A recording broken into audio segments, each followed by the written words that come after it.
Everyone. तो हम लोग पिछले क्लास में हम लोग पढ़े थे classification of matter on the basis of physical state.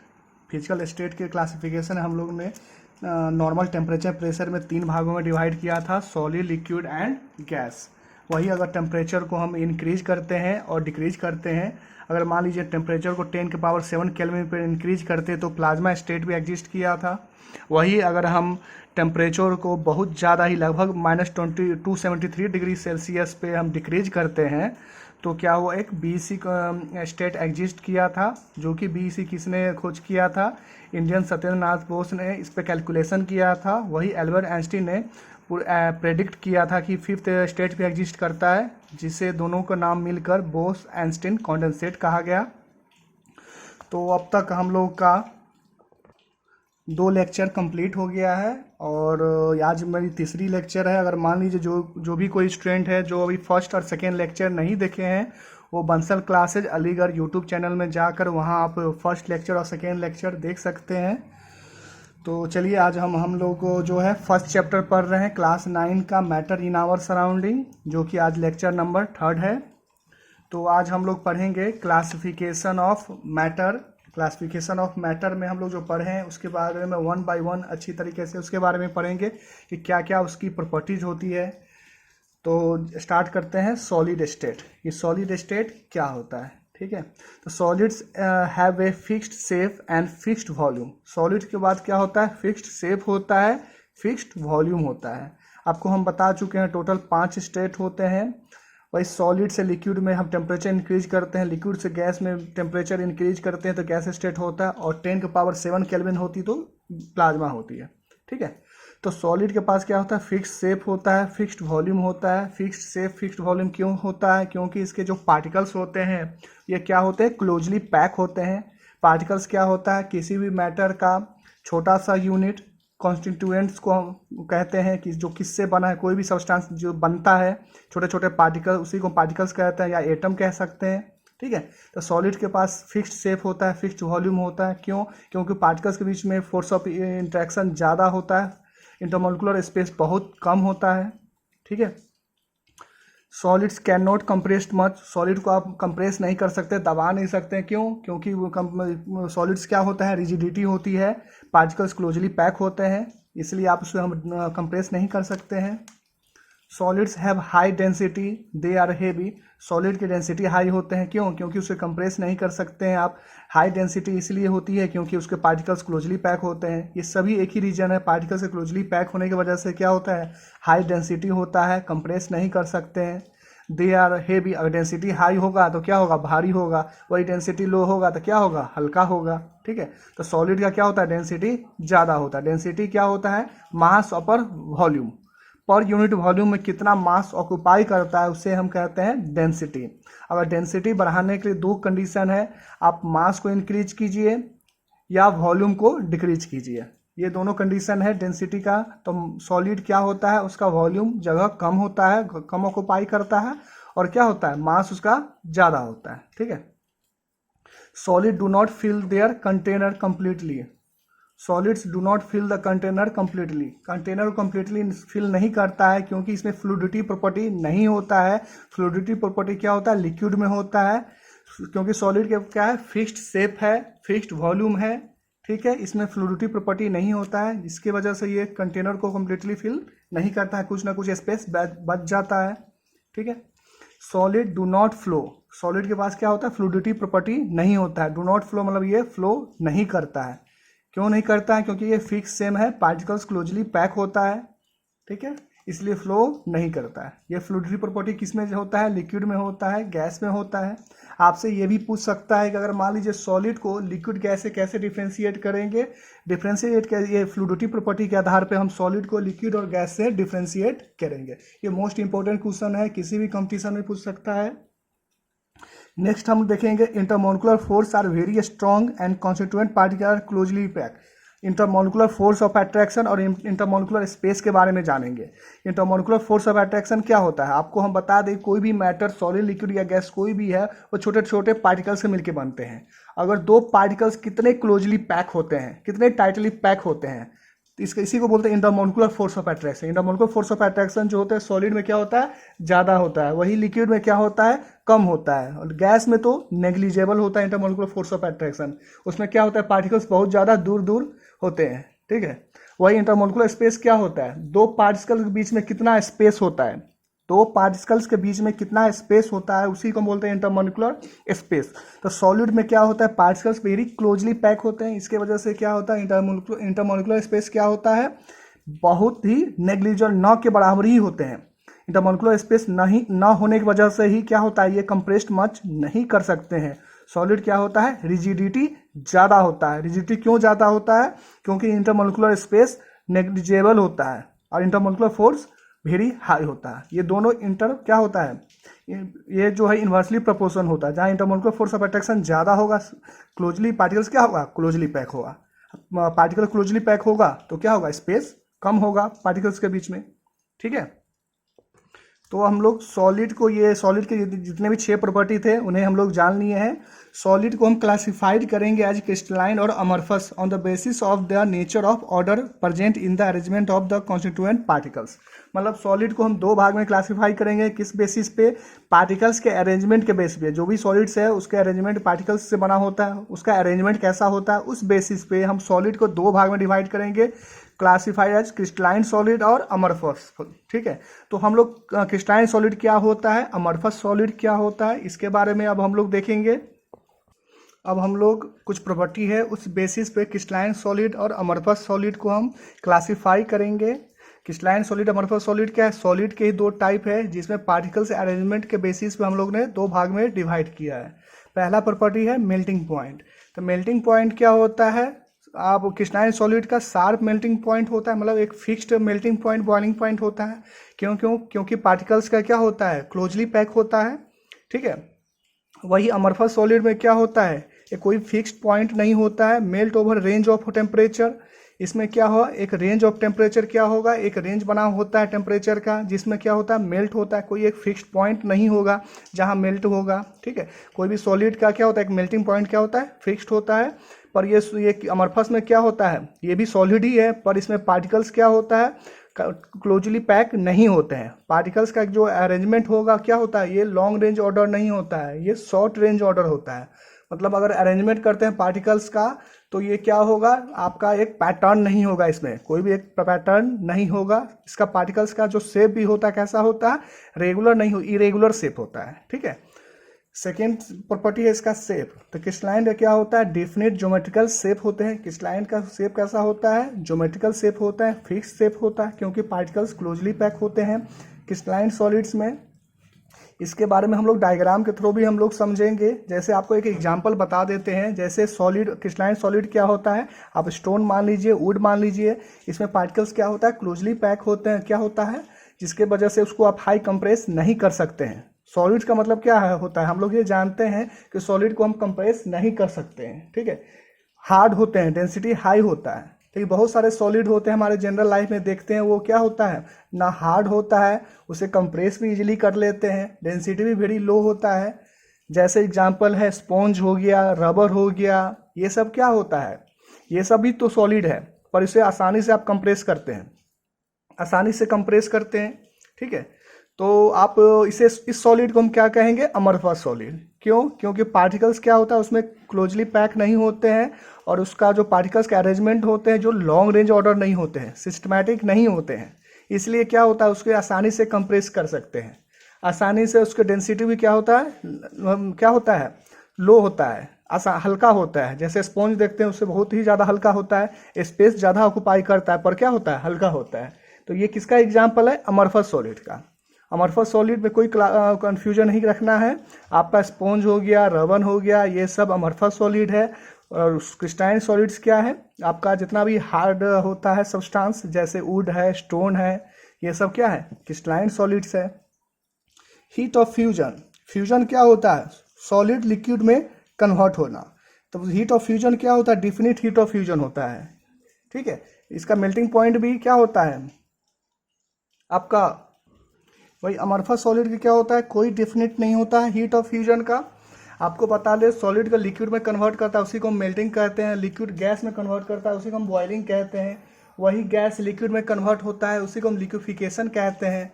फिर लिक्विड सॉलिड में कन्वर्ट होता है, उसी को हम सॉलिडिफिकेशन प्रोसेस कहते हैं। ये सभी इंटर कन्वर्जन स्टेट के बारे में हम लोग नेक्स्ट लेक्चर के बारे में पढ़ेंगे कि जब सॉलिड को लिक्विड में कन्वर्ट करते हैं बाय विच प्रोसेस, लिक्विड को गैस में कन्वर्ट करते हैं बाय विच प्रोसेस के थ्रू, टेम्परेचर का क्या रोल होता है। ठीक है, तो हीट ऑफ फ्यूजन आपको बता दिए हैं। हीट ऑफ फ्यूजन क्या होता है, सॉलिड लिक्विड जब कन्वर्ट होता है क्या एक डिफिनिट टेम्परेचर पे ये कन्वर्ट होता है, पर अमरफस में ऐसा नहीं है। क्यों? क्योंकि पार्टिकल्स का अरेंजमेंट इसमें अमरफस में नहीं होता है। प्लास्टिक जैसे किसका एग्जाम्पल है, अमरफस का एग्जाम्पल है। ठीक है, क्लीवेज प्रॉपर्टी, क्लीवेज मतलब काटने का प्रॉपर्टी क्या होता है, जब क्रिस्टलाइन सॉलिड को जब कट करते हैं किसी भी शार्प टूल से, तो दो पीसेज जो उसके होते हैं वो रीजनरेटेड जो सरफेस होते हैं बहुत ही प्लेन एंड स्मूथ होते हैं। ठीक है, प्लेन और स्मूथ होते हैं। वही अगर आप अमरफस सॉलिड को दो टुकड़ों में काटिएगा तो उसके दो रीजनरेटेड जो सरफेस होते हैं वो प्लेन और स्मूथ नहीं होते हैं। उसके सरफेस कैसे होते हैं, इरेगुलर होते हैं। इरेगुलर इसलिए होते हैं क्योंकि उसके पार्टिकल्स का अरेंजमेंट सिस्टमैटिक नहीं होता है। ठीक है, इसलिए उसके दो सरफेस कैसे होते हैं, इरेगुलर होते हैं, स्मूथ सरफेस नहीं होते हैं। ठीक है, नेचर के बारे में हम जानेंगे। क्रिस्टलाइन सॉलिड क्या होता है, ट्रू सॉलिड होता है। रियल सॉलिड क्या होता है, क्रिस्टलाइन सॉलिड होता है। अमरफस सॉलिड क्या होता है, नकली सॉलिड होता है, सूडो सॉलिड होता है। ठीक है, या सुपर कूल लिक्विड भी हम कहते हैं। इसके बारे में भी हम जानेंगे सुपर कूल लिक्विड क्या होता है। पहले हम जान ले ये ट्रू सॉलिड और सूडो सॉलिड्स के बारे में। ठीक है, कहने का मतलब जो हम सॉलिड के बारे में प्रॉपर्टी पढ़ते हैं, सॉलिड हार्ड होता है, हाई डेंसिटी होता है, कंप्रेस नहीं कर सकते हैं। पर बहुत सारे एग्जाम्पल हम जनरल लाइफ में देखते हैं उसको आसानी से कंप्रेस कर सकते हैं। जैसे आपका प्लास्टिक हो गया, स्पॉन्ज हो गया, रबर हो गया। इसका मतलब क्या है, ये जो रियल सॉलिड होता है उसे आप कंप्रेस नहीं कह सकते हैं। ठीक है, क्रिस्टलाइन सॉलिड जितने भी होते हैं उसे कंप्रेस नहीं कर सकते, वही रियल सॉलिड होते हैं, ट्रू सॉलिड होते हैं। बाकी जिसको कंप्रेस कर सकते हैं, डेंसिटी लो होता है, ये सब रियल सॉलिड नहीं होते हैं, वो सूडो सॉलिड होते हैं। सूडो में सर्च कीजिए, नकली सॉलिड उसे भी कहते हैं। ठीक है, उसे हम सूडो सॉलिड कहते हैं। वही अगर हम सुपर कूल लिक्विड के बारे में हम जाने तो सुपर कूलिंग प्रोसेस क्या होता है, it is the process of lowering the temperature of a liquid और gas below its freezing point without it becoming a solid. कहने का मतलब ये है, अगर किसी लिक्विड और गैस को अगर टेम्परेचर लो करते हैं, फ्रीजिंग पॉइंट से भी हम लो कर देते हैं लेकिन बिना सॉलिड में कन्वर्ट हुए उससे हम कहते हैं सुपर कूलिंग। मतलब आप धीरे धीरे टेम्परेचर को रिड्यूस करते रहते हैं और एक समय आता है जब फ्रीजिंग पॉइंट से भी कम टेम्परेचर कर देते हैं और क्या होता है, लिक्विड या गैस क्या होता है, बिना सॉलिड में कन्वर्ट हुए ये क्या होता है, टेम्परेचर उसका फ्रीजिंग पॉइंट से कम हो जाता है। क्योंकि हम लोग जानते हैं फ्रीजिंग पॉइंट क्या होता है, उस टेम्परेचर पर अचीव करते ही लिक्विड सॉलिड में कन्वर्ट हो जाता है। पर क्या होता है इसमें, अगर धीरे धीरे ये प्रोसेस है कि जो आप लोअरिंग करते हैं टेम्परेचर को, लिक्विड और गैस को below freezing point without it becoming solid, ये सॉलिड में कन्वर्ट नहीं होता है कोई भी लिक्विड और गैस। ठीक है, इसी प्रॉपर्टी को हम क्या कहते हैं, सूडो प्रॉपर्टी कहते हैं। सूडो लिक्विड इसी प्रॉपर्टी को क्या कहते हैं, सुपर कूलिंग कहते हैं। ठीक है, और सूडो सॉलिड मतलब क्या होता है, नकली। ठीक है, मतलब ये जो आपका प्लास्टिक है ये सब क्या है, अमरफस सॉलिड्स का एग्जाम्पल है, ये सूडो सॉलिड्स है। ठीक है, वही अब हम नेक्स्ट जानेंगे ऑर्डर इन अरेंजमेंट। ठीक है, ऑर्डर इन अरेंजमेंट में जो हम क्या होता है, तो पार्टिकल्स का जो अरेंजमेंट होते हैं क्रिस्टलाइन सॉल्यूट में लॉन्ग रेंज ऑर्डर होता है, पर वही ऑर्डर पार्टिकल्स का जो अरेंजमेंट होते हैं आपके अमरफस में शॉर्ट रेंज ऑर्डर होता है। Long range order, short range कहने का मतलब अगर मान लीजिए हम सिस्टमेटिक और अरेंज करते हैं, एक एग्जाम्पल के थ्रू अगर हम समझाते हैं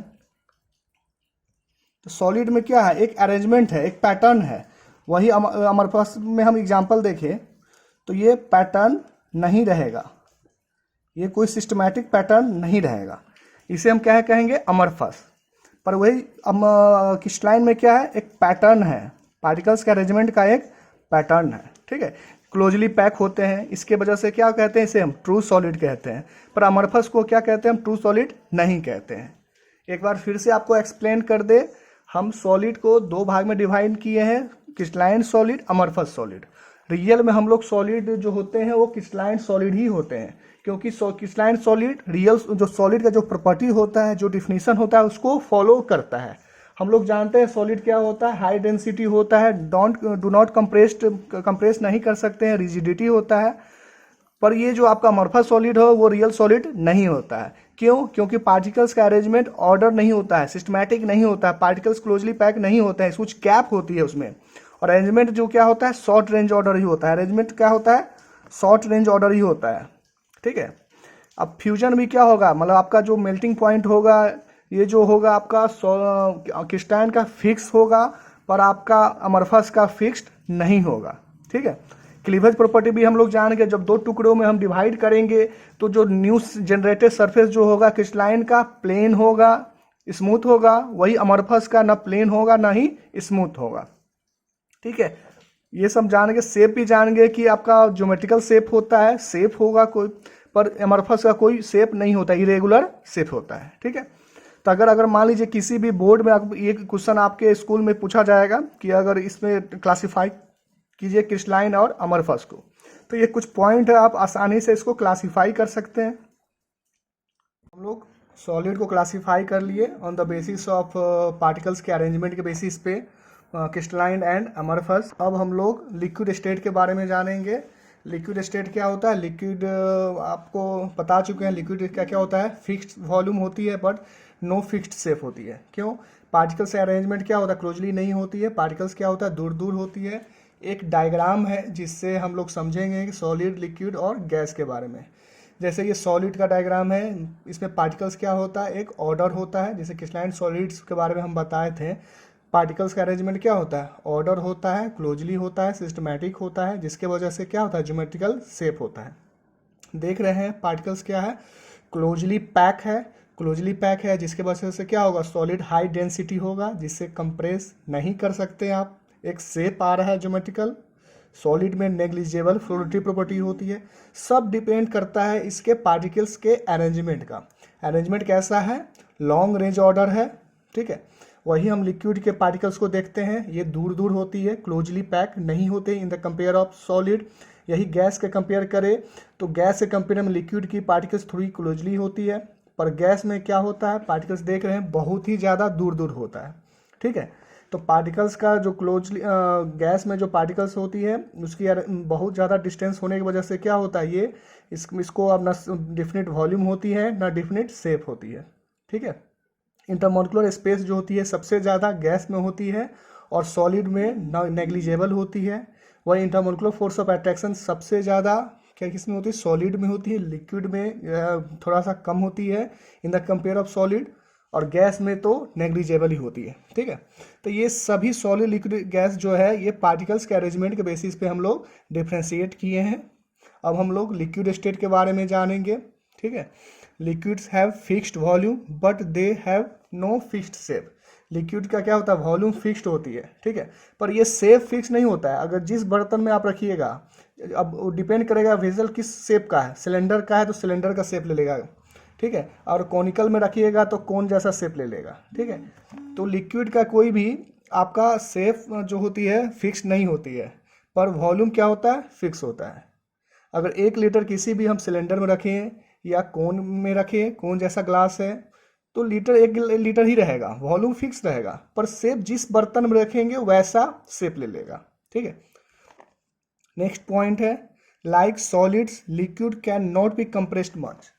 सॉलिड की तरह जो लिक्विड को आप कंप्रेस ज़्यादा नहीं कर सकते हैं।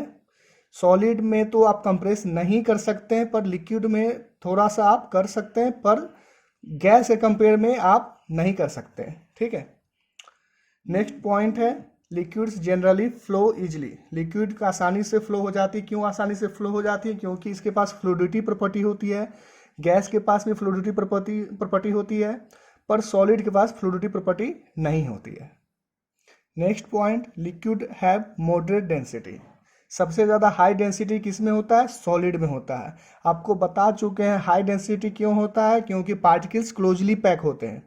लिक्विड में पार्टिकल्स मॉडरेट होते हैं, जिसके वजह से डेंसिटी भी मॉडरेट होती है। और गैस में तो पार्टिकल क्लोजली होती ही नहीं है, वो बहुत ज़्यादा ही दूर दूर होता है। इंटरमॉलिक्यूलर स्पेस क्या होता है, ज़्यादा होता है। इंटरमॉलिक्यूलर स्पेस कहने का मतलब है अगर 2 पार्टिकल्स है उसके बीच में कितना डिस्टेंस है, इस डिस्टेंस को ही हम इंटरमॉलिक्यूलर स्पेस कहते हैं। जितना कम इंटरमॉलिक्यूलर स्पेस होगा, पार्टिकल्स उतना क्लोजली पैक होगा, डेंसिटी उतना ज़्यादा होगा। कंप्रेस उतना करना पॉसिबल नहीं होगा, इनकम्प्रेसिबल होगा, जो कि क्या है, सॉलिड है। नेक्स्ट पॉइंट है liquid fill the container according to the volume. Liquid को आप वो क्या कर सकते हैं, कंटेनर में फिल कर सकते हैं। आप ये बता चुके हैं, ये फर्स्ट पॉइंट भी हम लोग डिस्कस किए हैं। लिक्विड के बाद के पास क्या है, फिक्स्ड वॉल्यूम है पर शेप नहीं है। अगर आप कंटेनर में डालिएगा तो कंटेनर का शेप ले लेगा, पर वॉल्यूम क्या होगा, फिक्स्ड है। ठीक है।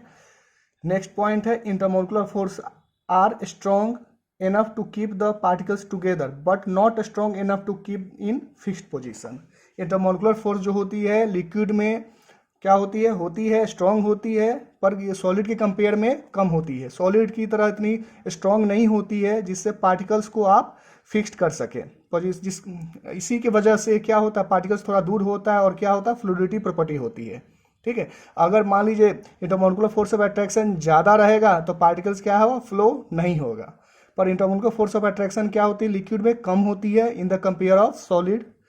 ठीक है। पर गैस के कंपेयर में इंटरमोलिकुलर फोर्स ऑफ अट्रैक्शन ज़्यादा होता है।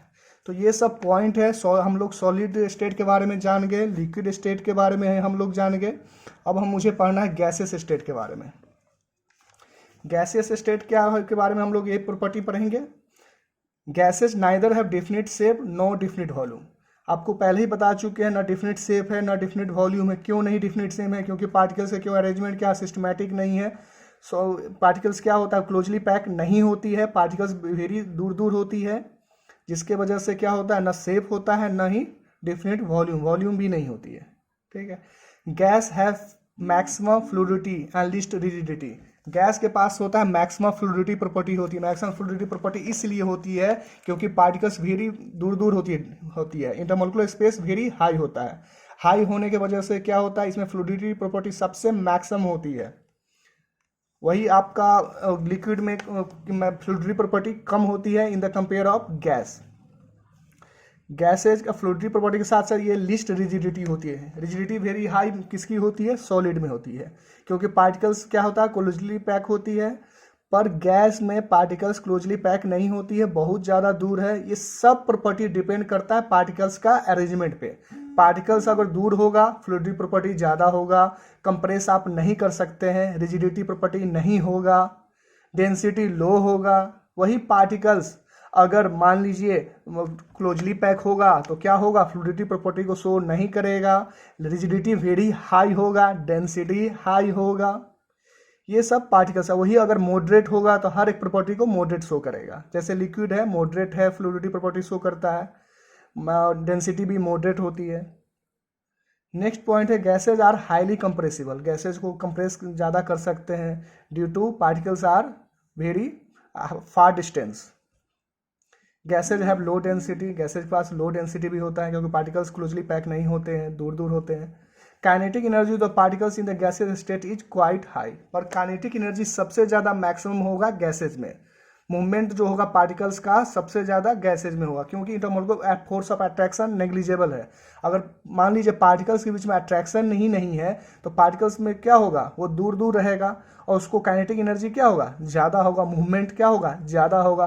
पर सॉलिड में क्या होता है, अट्रैक्शन होता है, बॉन्ड होता है, क्लोजली पैक होता है, तो पार्टिकल्स क्या होता है, आप मूवमेंट नहीं होता है। मूवमेंट ना होने की वजह से क्या होगा, काइनेटिक एनर्जी सबसे मिनिमम होगा। वही लिक्विड में क्या होगा, मॉडरेट होगा। Gases diffuse very rapidly. सही बात है, गैसेज रैपिडली डिफ्यूज करेगा। क्यों डिफ्यूज करेगा, क्योंकि पार्टिकल्स वेरी फार होते हैं। ठीक है। ये हर एक चीज़ डिपेंड करता है पार्टिकल्स का अरेंजमेंट में। सॉलिड हो, लिक्विड हो या गैस हो, पार्टिकल्स अगर क्लोजली पैक होगा तो डिफ्यूज नहीं करेगा, कंप्रेसिबल नॉन कंप्रेसिबल होगा, रिजिडिटी होगा, फ्लूइडिटी प्रॉपर्टी नहीं करेगा, डेंसिटी हाई होगा, डिफिनिट शेप होगा, डिफिनिट वॉल्यूम होगा। वही अगर मान लीजिए पार्टिकल्स जो होगा फार होगा, जैसे गैस है तो उसमें क्या होगा, कंप्रेस मच होगा, कोई डिफिनिट शेप नहीं होगा, ना डिफिनिट वॉल्यूम होगा। डेंसिटी भी क्या होगा, वेरी लो होगा। काइनेटिक एनर्जी क्या होगा, मैक्सिमम होगा। अगर मान लीजिए पार्टिकल्स का अरेंजमेंट मॉडरेट होगा, जैसे हम लिक्विड में देखे हैं, तो क्या होगा, फ्लूइडिटी प्रॉपर्टी होगा पर गैस की तरह नहीं होगा। ठीक है। ये सॉलिड लिक्विड गैसेज को तीनों को आप मतलब अच्छे तरीके से डिफ्रेंशिएट कर सकते हैं, हर एक पॉइंट को लेकर फ्लूइडिटी प्रॉपर्टी के बेसिस पे, इंटरमोलिकुलर फोर्स ऑफ अट्रैक्शन के बेसिस पे, आप इंटरमोलिकुलर स्पेस के बेसिस पे, डेंसिटी के बेसिस पे, कंप्रेसिबल बेसिस पे, रिजिडिटी प्रॉपर्टी के बेसिस पे, डिफरेंट शेप डिफरेंट वॉल्यूम के बेसिस पे आप एक तीनों को आप क्लासिफिकेशन कर सकते हैं। तो अब तक हम लोग क्लासिफिकेशन ऑफ स्टेट पढ़ चुके हैं, सॉलिड लिक्विड गैस के बारे में। हम लोग सॉलिड लिक्विड गैस के प्रॉपर्टी को भी अच्छी तरीके से हम लोग देख चुके हैं। अगले क्लास में अब हम लोग इंटर कन्वर्जन ऑफ स्टेट देखेंगे कि सॉलिड को हम लिक्विड में कैसे कन्वर्ट कर सकते हैं, लिक्विड को गैस के में कैसे कन्वर्ट कर सकते हैं, रिटर्न बैक गैस को हम लिक्विड में कैसे कन्वर्ट करेंगे, लिक्विड को फिर हम स्टेट में सॉलिड स्टेट में कैसे कन्वर्ट करेंगे, क्या क्या फैक्टर पर ये सब डिपेंड करेगा, हर एक चीज़ के बारे में हम लोग अगले लेक्चर में पढ़ेंगे। अगर सब्सक्राइब नहीं किए तो बंसल क्लासेस अलीगढ़ को आप सब्सक्राइब करें, वहाँ हर एक लेक्चर है। ये आप मेरा जो लेक्चर है लेक्चर नंबर 3 है, फर्स्ट और सेकेंड लेक्चर मैंने अपलोड कर लिया है। Thank you.